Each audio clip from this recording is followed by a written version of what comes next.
Welcome to the Cheating Secrets channel. We hope you enjoy today's story. What was so special about May 17th? Nothing special. It wasn't my wife's birthday, not our anniversary, nor even the first day we met. It was just an ordinary day, an ordinary Tuesday, and that's exactly why I chose it. My name is Keith, and after 12 years, my marriage to Lisa was starting to feel a bit stale, or better said, predictable. It's not that I didn't love her. She and the kids were the most important things in my life. However, that little spark that usually lit up in her eyes when I mentioned lovemaking had seemed to fade recently. So, being a hopeless romantic, I decided to give her an evening she would never forget. On Monday morning at work, I gathered the big guns, Katie, Cheryl, and Karen, three of the hottest single women at the office. All right, ladies, if you could write the script for the most romantic night of your life, what would it be? I asked them. Around midnight, they all started to fantasize about being in Paris, making love in a gondola in Venice, or admiring the sunset from a jacuzzi overlooking the Swiss Alps. Easy, girls, I told them. I'm thinking more about a romantic night at home or in one of the city center hotels, something that won't break my bank account. By noon, they returned with a list of ideas that now fell within my budget range. I thanked them, treated them to lunch, and got down to making plans. They seemed almost as excited as I was, jumping up and down, telling me not to mess it up because now they had a stake in how my evening would end. The first thing I did was take Wednesday afternoon off to have enough time to get everything done before her return. Usually, I would get home around 6, but Lisa was always home by 3:30 to greet the kids as they got off the school bus. On Tuesday evening, I told Lisa that my parents wanted to invite the kids for dinner and a show on Wednesday, so they probably wouldn't be back home until 8 in the evening. The kids were even more excited when I told them that I had a surprise for their mom and that they would indeed spend the night with Grandma and Grandpa. My parents always spoiled them terribly. I left work on Wednesday around 11:30 with my reliable list in hand. Let's see, kids at Mom's, free time. Then followed a trip to the store. Let's see, a sweet card, lots of good chocolate, and her favorite wine.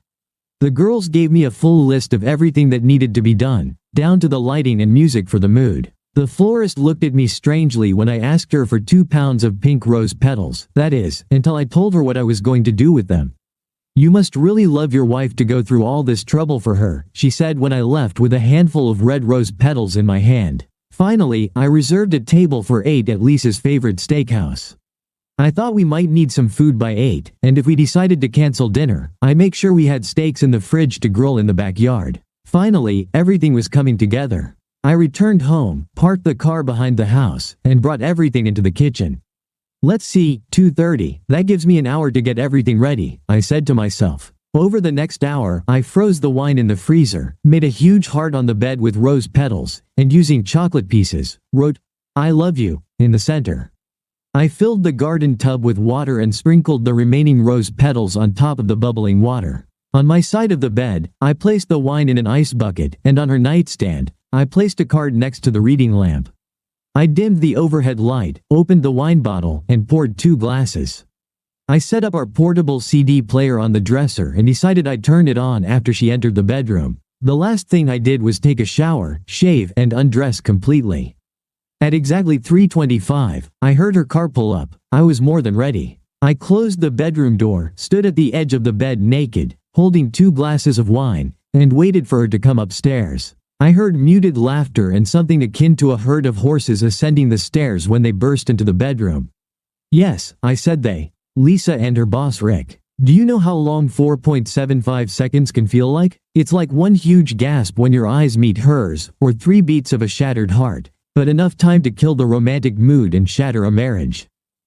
It took Lisa's brain 1.5 seconds to register that something had changed as she stormed into our bedroom.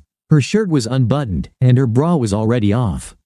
Then her brain sent a signal to her vocal cords, which took about 2 seconds for her to say, "Oh my God," and finally, 1.25 seconds to realize she had been caught, so to speak.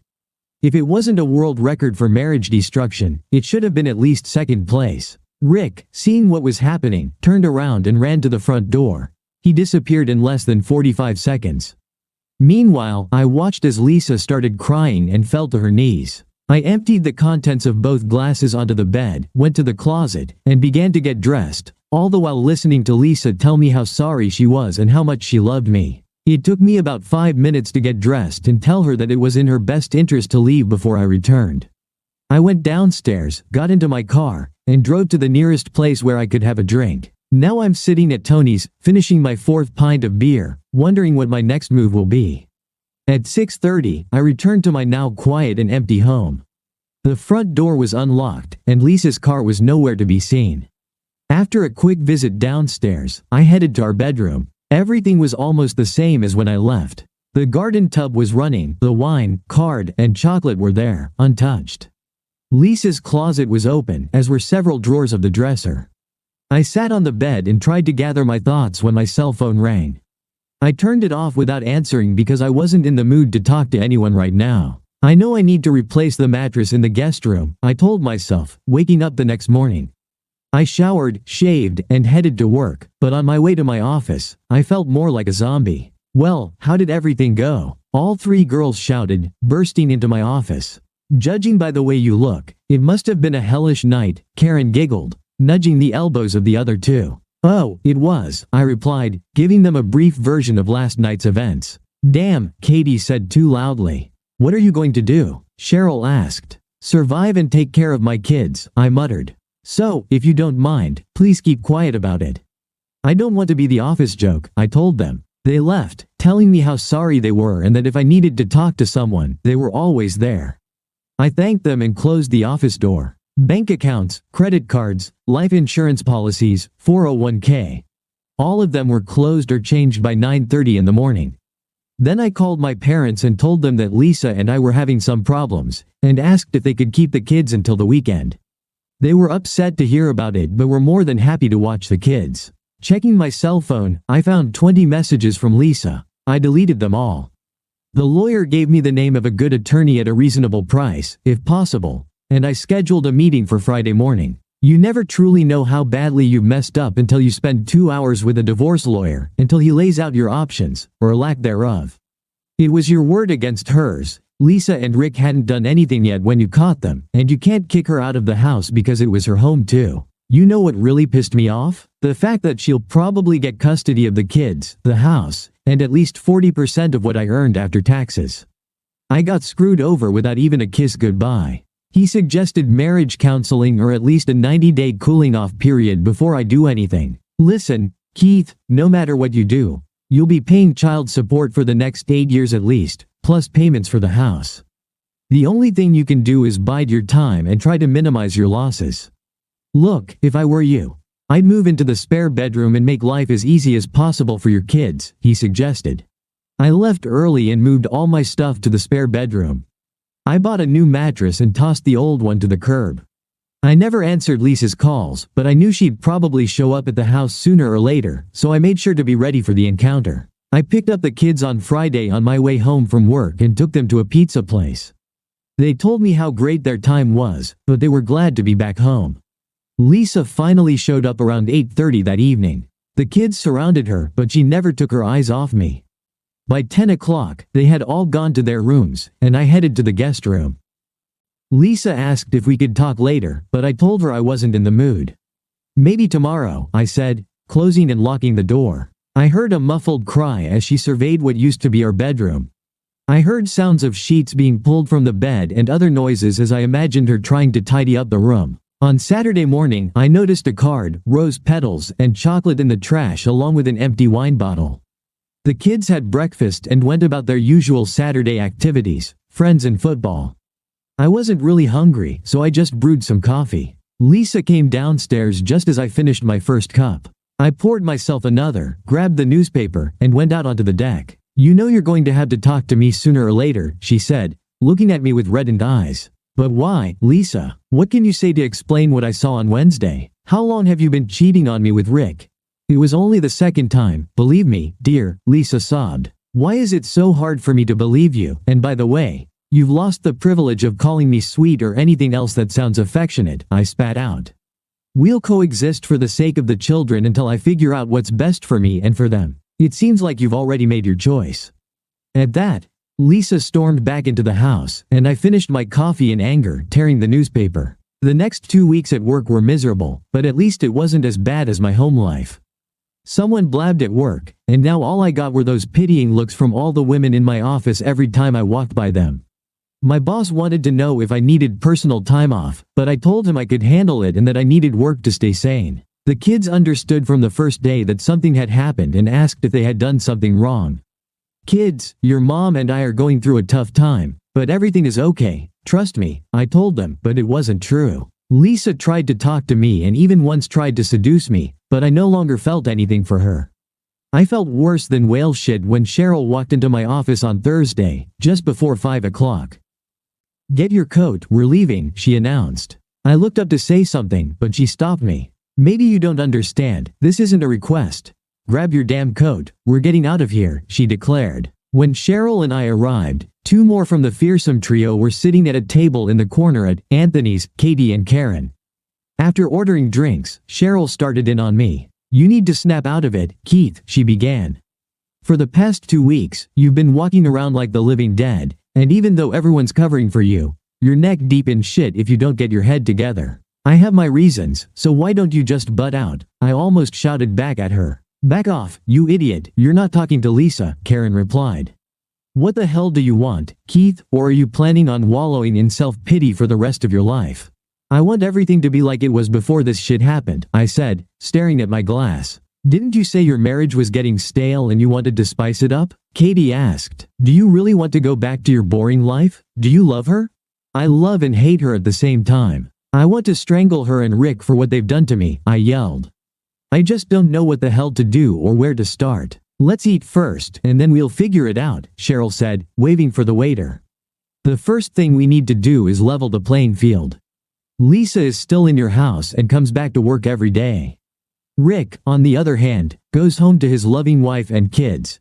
Even though he messed up your marriage," Cheryl spat. "It's time for you to reclaim your life." By the end of the evening, I felt better, and they were right. I had to do something. I couldn't let this continue. It was tearing me apart. Lisa wanted to know where I had been when I returned home. "Why do you care?" I shouted as she tearfully walked into her bedroom. The next day, I met with my lawyer, Randy. "I thought you were going to wait for the divorce," he asked. "Yes, I want to sue the company where Rick and Lisa work, and then hit Rick with a lawsuit for alienation of affection," I told him. "Listen, Keith, you don't have solid evidence, as I've told you," he replied. "I know, but they work for a public company, and with all the crap in the news lately about corporate mismanagement, I don't think they'll want bad press. Besides, even though Lisa wasn't at work, don't most managers work until 5? And don't most corporate bylaws have a clause about morals? When a married boss sleeps with a married subordinate he controls, especially during work hours?" Randy said it would take a couple of days to get everything sorted and the paperwork filed, but he would let me know when things were underway. For the next 3 days, I was the same old Keith. I joked with people at work, had fun with the kids, and even started talking to Lisa again, which made her life a bit easier. On Thursday, Randy called and said their company had been served, but I asked him to hold off on Rick's paperwork until we reach an agreement with their company. By the following Tuesday, Randy and I were already sitting in the conference room, facing the CEO and his manager. "We've reviewed the documents, and it seems you forgot to include any documents regarding the alleged incident," the manager began. Then he mentioned something about frivolous legal proceedings and was quite surprised when I stood up and headed for the door. "I guess we'll see each other in court then," I said, rising from my chair. "You know, we'll be taking statements from all the office staff," I said calmly. "How many of them do you think were aware of what was happening? All I need to do is find 1 or 2, I told them.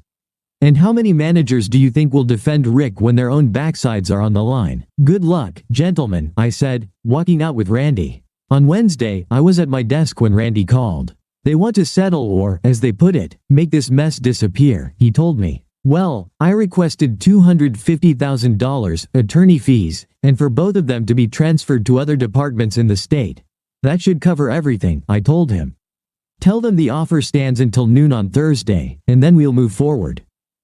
During the day, Randy called me again. "They agreed to the fees and transfers but are offering $150,000, he told me. "Randy, stop bargaining. Tell them the price is now $300,000, and if they come back with another counter-offer, the price will go up to $400,000. Maybe that will put an end to it all." On Thursday at 3:30, Randy called and said my offer was accepted and that he would deliver the documents for me to sign by 5 o'clock. True to his word, at 4:30, a package was delivered to my office. This person said they were expected, my secretary informed me. Reviewing the papers and the check attached to them, I signed the documents and handed them over. If anyone is looking for me, I've gone for the whole day, I told her as I left the office. In the car on the way home, I quickly called Randy. Handle Rick tonight and do it at his place. I was on cloud 9 with happiness. By tomorrow, I would have a weight off my shoulders and I could continue living. Alright, that's it. Grab your coat because we're going out for dinner tonight, I said as I walked in the door. Lisa looked at me and didn't move, so I continued, come on, Lisa, you too. A broad smile appeared on her face as she hurried to get her coat. During dinner, we talked and laughed like we had for the past 12 years. Life was good again, almost good. When we returned home, everyone thanked me for a great evening and went to their rooms. Lisa approached, kissed me on the cheek, and thanked me for the evening. It meant a lot to me tonight, she said. I told her that we would have a nice long talk tomorrow evening, so she needed some rest. You idiot, Lisa shouted as she entered the door. You knew last night what would happen today, didn't you?